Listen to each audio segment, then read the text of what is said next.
All right, guys, happy Sunday. Our traditional long hero grinder type workouts. We got a 40-minute cap to get through this. It's going to start off with a 1,000-meter run, go to 40 kettlebell swings, 80 air squats, another 1,000-meter run, another 40 kettlebell swings, 80 jumping lunges, and then finishing off with a third and final 1,000-meter run.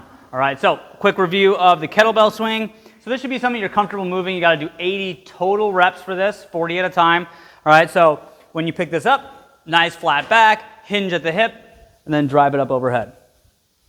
Okay, so really focusing on that hip drive, so chest is up, flat back, my whole spine is nice and neutral. I drive through the legs, so my knees as I extend, lock the knees, squeeze the butt, that creates most of the power, all right?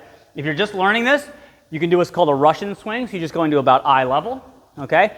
If you have tight shoulders or you're using a heavier kettlebell than normal, all of those are good reasons to go to a Russian swing, okay? Ideally, you go overhead for a fuller range of motion, more power, but scale as needed for that, all right? From there, the first set of legs is going to be 80 air squats. Simple movement, but we want a good quality. Typically with these simple movements, people go fast and they forget the standard. So we want to see at the bottom of every rep, good depth, and then stand up every time. People, if you get tired, they keep the hips high and drop the chest, okay? We want to make sure that we get the hips down and then stand up all the way. A lot of times people stand up, they lock their knees, but they never open the hips. So this is not a good rep, even though I feel it in my quads. You want to make sure that you stand up every single time, okay? So 80 air squats.